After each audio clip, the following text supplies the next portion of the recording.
വയനാട് മുണ്ടക്കൈ ഉരുൾപൊട്ടലിലെ പുനരധിവാസ പദ്ധതിയുടെ കരട് രൂപരേഖ അവതരിപ്പിച്ചു. വീടുകൾ വാഗ്ദാനം ചെയ്ത സംഘടനകളുമായി മുഖ്യമന്ത്രി നേരിട്ട് ചർച്ച നടത്തും. പുനരധിവാസ പദ്ധതിയുടെ മേൽനോട്ടത്തിന് പ്രത്യേക സമിതി രൂപീകരിക്കും.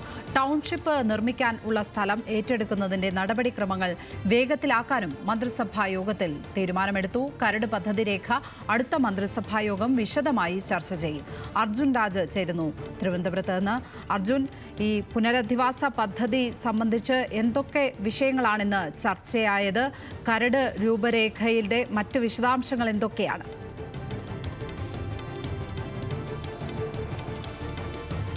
ലക്ഷ്മി, മുണ്ടക്കൈ പുനരധിവാസവുമായി ബന്ധപ്പെട്ട ഒരു നിർണായക മന്ത്രിസഭാ യോഗമാണ് ഇന്ന് പൂർത്തിയായത്.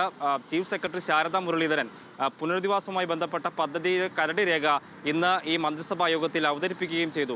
ഏറ്റവും പ്രധാനപ്പെട്ട കാര്യം ഇക്കാര്യത്തിൽ ഈ സ്ഥലമേറ്റെടുപ്പ് ഉൾപ്പെടെയുള്ള നടപടികൾ വേഗത്തിലാക്കാനാണ് മന്ത്രിസഭാ യോഗം തീരുമാനിച്ചിരിക്കുന്നത്. വീടുകൾ വാഗ്ദാനം ചെയ്ത സംഘടനകളും സന്നദ്ധ വ്യക്തികളുമായി ചർച്ച നടത്താൻ തീരുമാനിച്ചിട്ടുണ്ട്. മുഖ്യമന്ത്രി തന്നെയാണ് ഇതിന് നേതൃത്വം നൽകുക.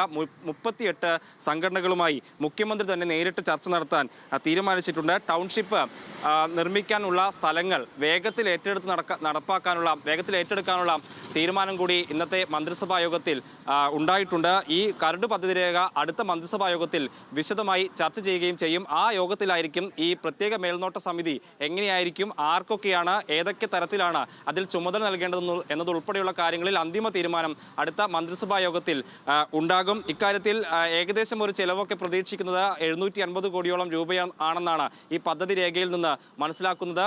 2 ടൗൺഷിപ്പുകൾ ഒറ്റഘട്ടമായി നടപ്പാക്കാനാണ് സംസ്ഥാന സർക്കാർ ആലോചിക്കുന്നത്. അതിൽ ആദ്യ പരിഗണന ഈ ദുരന്തത്തിൽ എല്ലാം നഷ്ടപ്പെട്ട ആളുകളെ ആദ്യ ഉപഭോക്താക്കളായി പരിഗണിച്ചുകൊണ്ട് അവർക്ക് ടൗൺഷിപ്പ് നിർമ്മിക്കും. ഒപ്പം തന്നെയാണ് ആ ദുരന്ത മേഖല ഉൾപ്പെട്ട ദുരന്തം ബാധിച്ച മറ്റുള്ളവരെ കൂടി പരിഗണിച്ചുകൊണ്ടുള്ള 2 ടൗൺഷിപ്പുകൾ ഒറ്റഘട്ടമായി നടപ്പാക്കാനാണ് സംസ്ഥാന സർക്കാർ തീരുമാനിക്കുന്നത്. അന്തിമ കരട് പട്ടിക, ഈ ഉപഭോക്താക്കളുടെ അന്തിമ കരട് പട്ടിക ഒരു മാസത്തിനുള്ളിൽ പ്രസിദ്ധീകരിക്കാനാണ് തീരുമാനം. ഇത് നേരത്തെ വന്ന പട്ടികയുമായി ബന്ധപ്പെട്ട് ചില പരാതികൾ ഉണ്ടായിരുന്നു. അതൊക്കെ പരിഹരിച്ച് ഒരു മാസത്തിനുള്ളിൽ തന്നെ അന്തിമ പട്ടിക എടുക്കും. ഏറ്റവും പ്രധാനപ്പെട്ടത് ഇതിന്റെ നടപടികളിലേക്ക്, ഇത്തരം കാലങ്ങളിൽ ചർച്ചകളായിരുന്നു, പക്ഷേ ഇനി അങ്ങനെ ആയിരിക്കില്ല.